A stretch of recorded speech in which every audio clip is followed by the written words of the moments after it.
जी जनाब, famous laws of thermodynamics के साथ फिर से आगे चल रहे हैं। लॉज ऑफ थर्मोडायनेमिक्स में हम सबसे पहले पढ़ रहे हैं zeroth law of thermodynamics. Zeroth law ये कहता है कि अगर एक बॉडी ए बी के साथ सेम टेम्परेचर पर है, थर्मल इक्विलिब्रियम में है, और बी बॉडी जो है वो सी के साथ थर्मल इक्विलिब्रियम में है, तो ए और सी भी थर्मल इक्विलिब्रियम में होंगे। ए का टेम्परेचर बी के बराबर है, बी का टेम्परेचर सी के बराबर है, तो ए का टेम्परेचर भी सी के बराबर होगा। बहुत ही आसान सी बात है ये। इसके बाद आगे चलते हैं तो फर्स्ट लॉ ऑफ थर्मोडायनेमिक्स आ जाता है। फर्स्ट लॉ ऑफ थर्मोडायनेमिक्स ये कहता है, जो कि law of conservation of energy भी कहती है, कि energy can neither be created not destroyed but can be change from one form into another. यहाँ से हमें कॉन्सेप्ट मिल रहा है कि अगर आप एक सिस्टम को हीट देंगे, एक सिस्टम के पास हीट है Q, तो Q plus W is equal to E. सही है जनाब। अगर आप एक सिस्टम को हीट दें और उस पर वर्क कर दें तो उसकी इंटरनल एनर्जी बढ़ जाएगी, ऐसे कह सकते हैं। सही है जनाब। तो आप हीट देंगे तो इंटरनल एनर्जी बढ़ेगी, वर्क डन करेंगे तो भी इंटरनल एनर्जी बढ़ेगी। अगर ये है ऑन दी सिस्टम, अगर work done on the system होगा तो आप ही वर्क कर रहे हैं, आप ही हीट दे रहे हैं, तो इंटरनल एनर्जी सिस्टम की बढ़ती जाएगी। लेकिन अगर work done by the system होगा तो फिर आप हीट देंगे और वो हीट क्या करेगी, वो थोड़ा सा काम कर देगी, बाकी इंटरनल एनर्जी बढ़ा देगी। अभी तक जो लोग इंटरनल एनर्जी को लेकर कंफ्यूज हैं, इंटरनल एनर्जी जो है ना is the energy to exist. Internal energy is sum of the kinetic and potential energy, all types of energies of a system, इसके sum को आप internal energy कह देते हैं। अगर आप सिस्टम को हीट देते हैं तो उसकी इंटरनल एनर्जी बढ़ती है, प्रोवाइडेड दैट आप वर्क कर रहे हो तो फिर ज़्यादा इंटरनल एनर्जी बढ़ेगी, अगर आप वर्क नहीं कर रहे होंगे तो इंटरनल एनर्जी नहीं बढ़ेगी। इस बात को एक सादा सी मिसाल से मैं समझा देता हूँ। आपने ये किया कि आपने प्रेशर कुकर रखा चूल्हे के ऊपर, और प्रेशर कुकर के ऊपर एक सीटी है। आप क्या कर रहे हैं, आप उसे हीट दे रहे हैं। हीट है क्यू क्या काम कर रही है, वो जो अंदर गोश्त है उसकी इंटरनल एनर्जी या दाल है जो भी है उसका इंटरनल एनर्जी बढ़ा रही है। इंटरनल एनर्जी बढ़ रही है। अब ऊपर से ये हो रहा है कि वो काम भी कर रहा है, हीट जो है ना वो काम कर रही है। काम क्या कर रही है, वो काम कर रही है डब्ल्यू, और वो ऊपर सीटी को हिला रही है। सही है जनाब। तो इंटरनल एनर्जी बढ़ रही है लेकिन एट ए सर्टेन पेस वो बढ़ रही है। अब ये हो कि अगर उसमें वो जो ऊपर वाली नोजल है उसमें कुछ आ जाए, उसमें कुछ फंस जाए, या फिर ऐसे हो कि सीटी बहुत ज़्यादा भारी हो, गलत सीटी आप लगा दें ऊपर, तो अब हीट आ रही है। हीट क्या कर रही है, वो वर्क नहीं कर पा रही। वर्क ऊपर बड़ा भारी चीज़ है, वो हिल ही नहीं रहा, या फिर वो फंस गया है कुछ उसके अंदर, अब वो मूव नहीं कर रहा, अब वर्क तो हो नहीं रहा। तो हीट कहाँ जा रही है, अब जो वॉल्यूम है वो कांस्टेंट हो गया सिस्टम का, और अगर सिस्टम का वॉल्यूम कांस्टेंट हो जाए तो delta E is equal to Q V. Constant volume पर आप हीट देते जा रहे हैं, इंटरनल एनर्जी बढ़ती जाएगी। अब इसका नतीजा दो हो सकते हैं। अगर तो वहाँ पर जो है वो सीटी बड़ी रखी हुई थी तो फिर खाना जल जाएगा क्योंकि इंटरनल एनर्जी उसकी बहुत ज़्यादा बढ़ गई। अगर वो सीटी के अंदर कुछ स्टक कर गया है और आप मुसलसल हीट देते जा रहे हैं, वहाँ प्रेशर टू मच डेवलप हो गया है, तो अब इंटरनल एनर्जी इतनी ज़्यादा होगी कि प्रेशर कुकर जो है वो बर्स्ट कर जाएगा, उसका लिड उड़ जाएगा। तो दोनों हालतों में इंटरनल एनर्जी कांस्टेंट वॉल्यूम पर अगर आप हीट देते रहेंगे तो इंटरनल एनर्जी बढ़ती जाएगी। सही हो गई थी बात। अच्छा, ये बड़ा अहम नतीजा है, ये बहुत ज़बरदस्त नतीजा है, इसको आपने याद रखना है। तो ये था फर्स्ट लॉ ऑफ थर्मोडायनेमिक्स। और इसके बाद अगर हम आगे चलें और बात करें सेकंड लॉ ऑफ थर्मोडायनेमिक्स की, तो सेकंड लॉ ऑफ थर्मोडायनेमिक्स ये कहता है कि entropy of universe increasing constantly, वो हमेशा बढ़ रही है। एंट्रोपी, एंट्रोपी ने कम नहीं होना। एंट्रोपी ने कम क्यों नहीं होना, क्योंकि जनाब एंट्रोपी जो है वो तो मेजर ऑफ रैंडमनेस है। दुनिया में, कायनात में रैंडमनेस बढ़ ही रही है, और सारे जो स्पॉन्टेनिटी है ना, एक बात याद रखें कि spontaneity according to second law of thermodynamics जो है वो रिलेटेड है with delta S is equal to positive. ऐसे रिएक्शंस जिनमें डेल्टा एस पॉजिटिव होगा वो प्रोसेस जो है ना वो स्पॉन्टेनियस होंगे। और स्पॉन्टेनियस प्रोसेसेस के बारे में याद रख लें कि ये हमेशा ना नॉन इक्विलिब्रियम से इक्विलिब्रियम की तरफ मूव करते हैं, ये हमेशा यूनी डायरेक्शनल होते हैं। सही, स्पॉन्टेनियस प्रोसेस। इसके मुकाबले में दूसरे प्रोसेस कौन से हो गए? Non spontaneous. Non spontaneous processes usually होते नहीं हैं, उनमें एंट्रोपी डिक्रीज हो रही होती है, और अगर आपने एंट्रोपी डिक्रीज करनी है तब आपको क्या करना पड़ेगा? अब बाहर से वर्क करके ना आपको किसी दूसरे पार्ट ऑफ यूनिवर्स की एंट्रोपी बढ़ानी पड़ेगी।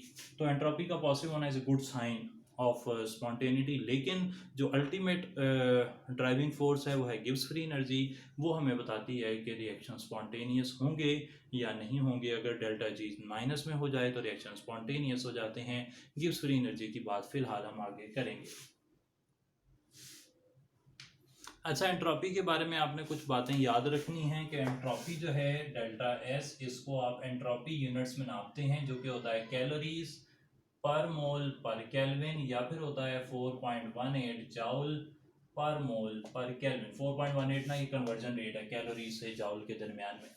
अगर आप एब्सोल्यूट ज़ीरो पर बात करते हैं, एब्सोल्यूट ज़ीरो, तो एंट्रोपी जो है वो ज़ीरो हो जाती है। इसे थर्ड लॉ भी कहते हैं थर्मोडायनेमिक्स का। At absolute zero the entropy of a crystal will be zero. सही जी। और अगर आप टेम्परेचर इंक्रीज करेंगे अबव 0 केल्विन, तो यहाँ पर जो एंट्रोपी उसे होगी उसे आप कहेंगे एब्सोल्यूट एंट्रोपी। और अगर आप at 25 degree centigrade 1 atmosphere entropy calculate करेंगे तो आपने उसे कह देना है स्टैंडर्ड एंट्रोपी। क्लियर हो गई जी बात। अब हम आगे चलेंगे और अब हमने बात करनी है सम इम्पॉर्टेंट इक्वेशंस की, बल्कि इसे ना हम एक सेपरेट छोटा सा हिस्सा इसके लिए बना लेते हैं, सम इम्पॉर्टेंट इक्वेशंस। तो सम इम्पॉर्टेंट इक्वेशंस में पहली जो आ रही है वो आ रही है Helmholtz free energy. A is equal to H minus TS। दूसरी आ रही है Gibbs free energy, G is equal to H minus TS। यहाँ पर इन दोनों के बारे में ज़रा मैं बात कर लूँ। हेल्महोल्ट्ज़ फ्री एनर्जी जो है ना is the maximum amount of useful work that A system can do. एक सिस्टम ज़्यादा से ज़्यादा जो यूजफुल वर्क कर सकता है उसे आप कहते हैं कि ये हेल्महोल्ट्ज़ फ्री एनर्जी है। क्लियर हो गई जी बात को ज़रा रिलेट कर लें इंटरनल एनर्जी से। इंटरनल एनर्जी की डेफिनेशन मैंने कहा कि sum of all types of energies, वो तो सही है, लेकिन दूसरी बात मैंने बड़ी खास कही थी वो ये थी कि it is the energy to exist. एक सिस्टम ना वो जिस हालत में एग्जिस्ट कर रहा है उस हालत में एग्जिस्ट करने के लिए भी उसे एनर्जी चाहिए।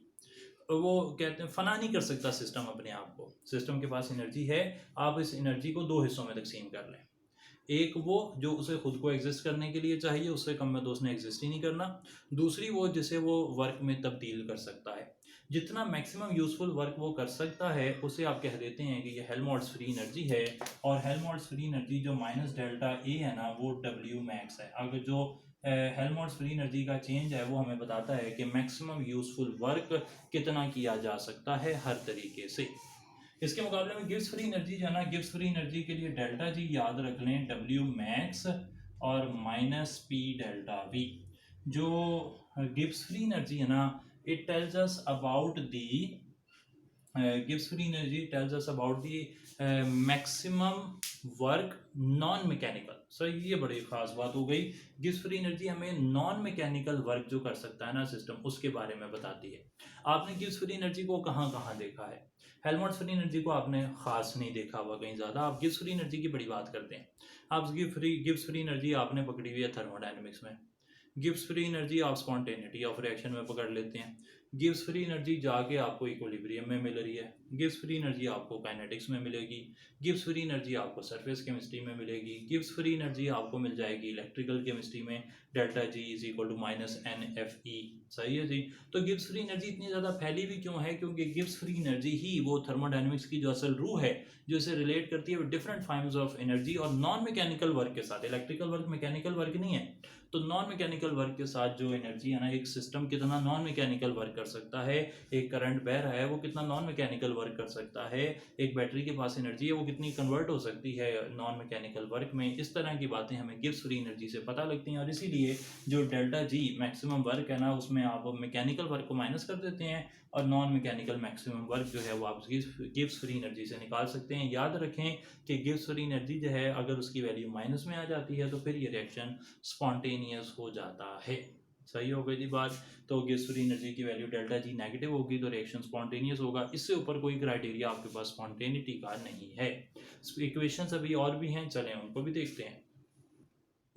एंड एट द एंड हम आ गए हैं मुख्तलिफ और इक्वेशंस पर जो हमारे काम आ सकती हैं, नोट कर लें। सबसे पहले बैंड ऑफ आइसोथर्म है for equilibrium delta G naught is equal to minus R T L N K P. जैसा कि मैंने कहा कि स्पॉन्टेनिटी ऑफ रिएक्शन वो हमें यहीं से पता लगती है, गिब्स फ्री एनर्जी से। इसके बाद आगे चलें तो क्लॉजियस क्लैपेरॉन इक्वेशन है फॉर फेज चेंजेस। क्लॉजियस और क्लैपेरॉन ने बेसिकली इक्वेशन दी, क्लॉजियस ने मॉडिफाई किया और यहाँ से हमें पता लगा कि जो फेज चेंजेस हैं उनके दौरान जो वेपर प्रेशर या की तब्दीली है विद रिस्पेक्ट टू टेम्परेचर वो किन चीज़ों पर डिपेंड करती है। फॉर एग्जांपल एट मेल्टिंग पर जो आप हीट दे रहे हैं और मेल्टिंग पॉइंट अगर आपको पता हो और आपको लिक्विड का वॉल्यूम और सॉलिड का वॉल्यूम पता हो तो फिर आप changes in vapour pressure with respect to temperature for a liquid निकाल सकते हैं। यानी कि सॉलिड लिक्विड इंटरफेस जो है वहाँ पर जो वेपर प्रेशर की तब्दीली है वो कैलकुलेट की जा सकती है और बॉइलिंग इसी तरीके से बॉइलिंग के दौरान जो वेपर प्रेशर की तब्दीली है विद रिस्पेक्ट टू टेम्परेचर वो भी बॉइलिंग पर दी जाने वाली हीट, बॉइलिंग पॉइंट और वेपर्स और लिक्विड के वॉल्यूम के से रिलेटेड है और उससे आप अंदाज़ा लगा सकते हैं कि with respect to temperature vapour pressure में क्या चेंजिंग आ रही है।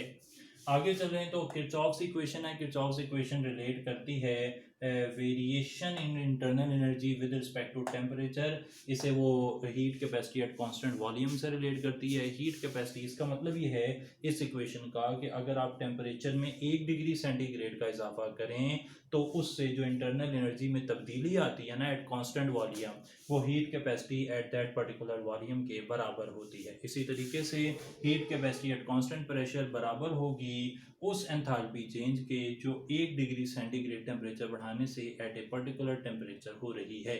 और आसान कर देता हूँ, अगर आप 25 डिग्री सेंटीग्रेड से 26 डिग्री सेंटीग्रेड पर जा रहे हैं तो सिस्टम की एंथैल्पी में जो तब्दीली आ रही है वो 25 से 26 पे जो हीट कैपेसिटी का जो चेंज है प्रोडक्ट और रिएक्टेंट का उस टेम्परेचर पे उसके बराबर होती है।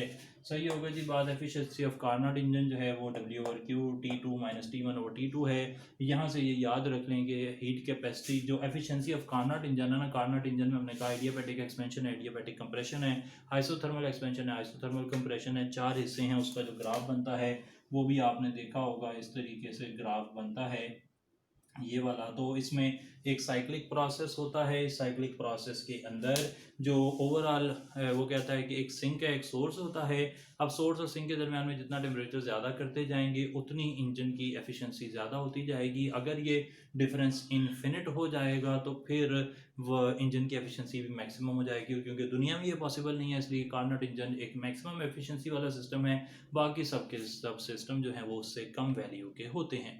तो उम्मीद है जी आज का हमने लेक्चर अपनी तमाम तर बातें आप तक पहुंचा दी हैं। मैं ये बात फिर भी कहता चलूँ कि क्योंकि सिस्टम ओवरऑल बहुत 4 साल का सिलेबस हमने पढ़ाना होता है 1 घंटे में, तो कुछ चीज़ें डेफिनेटली रह जाती हैं, तो आपने उनको खुद से देख लेना है। ये एक्सपेक्ट करना ना थोड़ा सा मुझे लगता है कि ज़्यादा हो जाएगी एक्सपेक्टेशन कि अगर आप कहें कि 4 साल का सिलेबस जो आपके असातिज़ा कराम आपको पढ़ाते हैं रोज़ाना की बेस पे क्लास लगा कर, वो अगर मैं आपको 1 दिन या 10 दिन में पढ़ा दूंगा तो ऐसा नहीं होगा।